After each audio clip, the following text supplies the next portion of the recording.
14 hari, ada yang mengatakan sampai sebulan. Jadi menandruk bu kota Madinah. Segala Rasulullah ke damang pusat kota Madinah, Rasulullah disambut oleh para sahabat di lembah Quba. Jadi Qubanya nan kampung, nan tempat. Di segala damang pusat kota Madinah, Rasulullah disambut oleh para sahabat di Quba.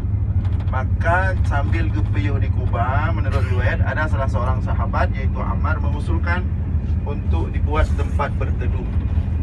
Maka kemudian Rasulullah bersama para sahabat dibangunlah Masjid Qubanya. Padahal tengah kondisi cukup hek dalam perjalanan hijrah dari Mekah ke Madinah. Maka dibangun Masjid Quba, gebut gedra gebatai ngenjaro Rasulullah, ngenjaro para sahabat, naik sini batai raya, naik duana duana batai gebut, khususnya Ammar bin Yasir.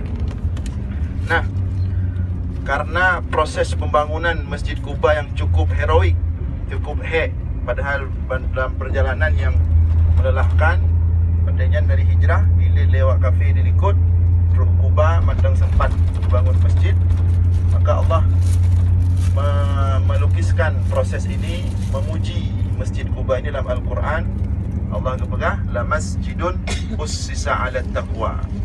Jadi ini Allah sebutkan dalam Al-Quran Masjid Quba, la masjidun ussisa ala taqwa. Inilah masjid yang benar-benar dibangun atas ketakwaan kepada Allah. Min awwal yawmin an taquma fih. Inilah